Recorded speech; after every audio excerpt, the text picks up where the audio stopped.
Every Dassault aircraft ever made. One of these fighters was built with 9 separate engines, just to launch nuclear strikes vertically from hidden forest clearings, and it ended up killing the men testing it. There were 9 legendary aircraft families that defined this French aerospace dynasty. This is every single one. In 1949, the MD.450 Ouragan entered service as France's very first indigenous operational jet fighter, born from the ashes of the Second World War. Built from scratch in a war-torn country where 4 years of German occupation had completely halted domestic aerospace development, the Ouragan was the brainchild of Marcel, a brilliant aeronautical engineer who survived Buchenwald concentration camp and changed his surname to Dassault, meaning on the assault. Powered by a single Rolls-Royce Nene centrifugal flow turbojet, producing 5,000 pounds of thrust, it could reach a top speed of 584 miles per hour at sea level, while carrying 4 heavy 20mm Hispano-Suiza nose cannons. In my opinion, the Ouragan is one of the greatest post-war comeback stories in industrial history, proving that a shattered nation could design and manufacture a world-class combat jet without relying on American handouts. But while the Ouragan restored French pride in the sky, the supersonic revolution was accelerating so rapidly that Dassault had to reinvent wing geometry from the ground up. In 1954, the Mystère IV took flight as France's first swept-wing transonic fighter bomber, engineered to challenge the latest American and Soviet fighter designs. The aircraft was so aerodynamically refined and capable that the United States government actually purchased 225 of them under the NATO offshore procurement program just to equip the French Air Force against a potential Soviet invasion of Western Europe. Driven by a Hispano-Suiza Verdun 350 centrifugal flow turbojet producing 7,700 pounds of thrust, the Mystère IV achieved a top-level speed of 696 miles per hour and became the very first French aircraft to officially break the sound barrier in a shallow dive. If you ask me, the Mystère IV was the ultimate Cold War bridge fighter, a rugged and reliable machine that proved swept-wing aerodynamics weren't just a superpower monopoly held by Washington and Moscow. Yet swept wings still faced severe drag limits at high supersonic speeds, prompting Marcel Dassault to make the single most defining aerodynamic gamble of his entire career. In 1973, the Mirage F1 arrived as an all-weather air superiority fighter and attack aircraft that broke away from Dassault's signature silhouette. In a total shock to the aviation world, engineers abandoned the trademark tailless delta wing and built the F1 with high-mounted swept wings and conventional tailplanes, because French airbases needed an aircraft with much shorter takeoff runs and superior low-speed handling during landing approaches.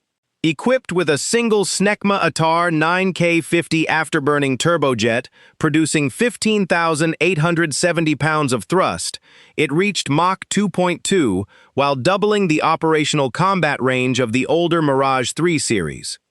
I believe the Mirage F1 is the most mechanically practical fighter Dassault ever produced, sacrificing aerodynamic exoticism for raw, reliable battlefield utility that kept it fighting in frontline conflicts from the Western Sahara to the Persian Gulf for over 40 years. Now ask yourself a question.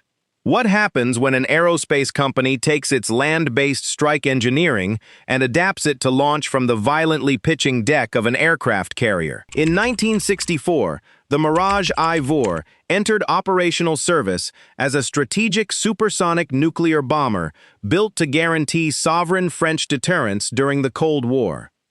Essentially a scaled-up Mirage III, weighing 3 times as much, it was engineered specifically to carry a single 60-kiloton AN-11 freefall nuclear bomb buried inside a specialized belly recess, flying one-way high-altitude penetration missions into Soviet airspace because it lacked the fuel capacity to return home.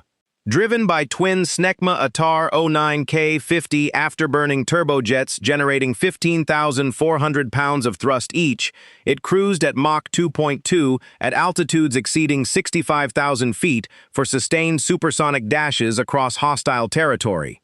My verdict on the Mirage IV is that it is one of the most terrifyingly beautiful aircraft ever constructed, a flying national insurance policy that gave France the absolute power to trigger a nuclear retaliation completely on its own terms. But high-altitude nuclear bombers were increasingly vulnerable to Soviet surface-to-air missiles, leading French strategists to demand a low-altitude tactical fighter that could operate from damaged runways. In 1978, the Super Étendard was deployed as a Carrier-Borne naval strike fighter built for the French Navy's aviation cruisers. During the 1982 Falklands War, Argentine Navy pilots flying French-built Super Étendards shocked the British Royal Navy by firing Exocet anti-ship missiles at sea-skimming altitudes, sinking the destroyer HMS Sheffield and the transport Atlantic Conveyor in an attack that revolutionized modern naval defensive warfare. Overnight, powered by a single Snecma ATAR 8K-50 non-afterburning turbojet producing 11,025 pounds of thrust, it reached a top speed of 733 miles per hour while carrying tactical nuclear standoff weapons or heavy anti-shipping missiles under its reinforced wings. If you ask me, the Super Étendard was a lethal little brawler that punched far above its weight class, proving that even a relatively slow, subsonic naval fighter could bring a modern warship to its knees if equipped with the right precision weaponry. Yet, as the Cold War entered its final decade, Dassault recognized they needed to return to their roots, reinventing the Delta Wing with fly-by-wire computer controls to create an unmatched multi-role fighter. In 2001, the Rafale entered operational service as an advanced 4.5-generation Omnirole tactical fighter, built to dominate both land and sea. Dassault designed the Rafale to single-handedly replace 7 different specialized aircraft types across the French Air Force and Navy, featuring an advanced Spectra electronic warfare suite so sensitive it can detect, identify, and jam hostile radar frequencies from hundreds of miles away in total silence. Powered by twin Snecma M88-4E afterburning turbofans producing 16,860 pounds of thrust each, it supercruises at Mach 1.4 without using fuel-hungry afterburners, hits a top speed of Mach 1.8, and can carry 21,000 pounds of ordnance, roughly 1.5 times its own empty airframe weight.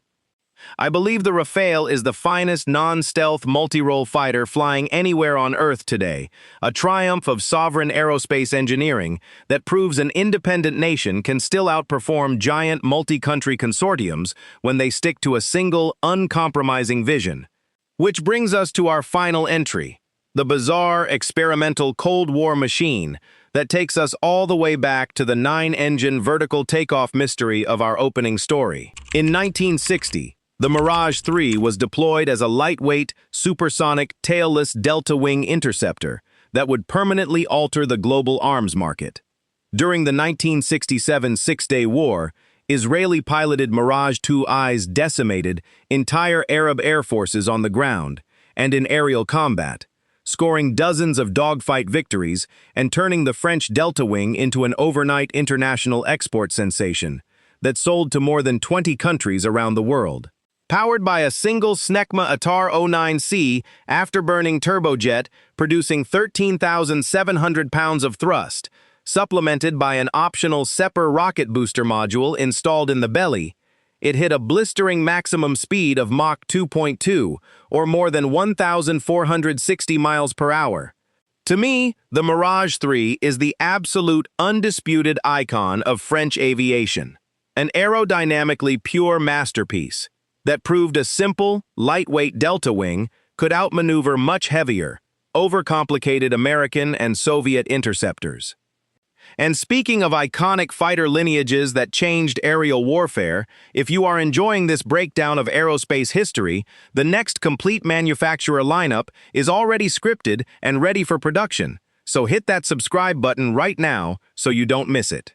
Now, while the Mirage III conquered tactical dogfights around the globe, President Charles de Gaulle demanded a machine that could deliver France's independent nuclear deterrent straight to the heart of the Soviet Union.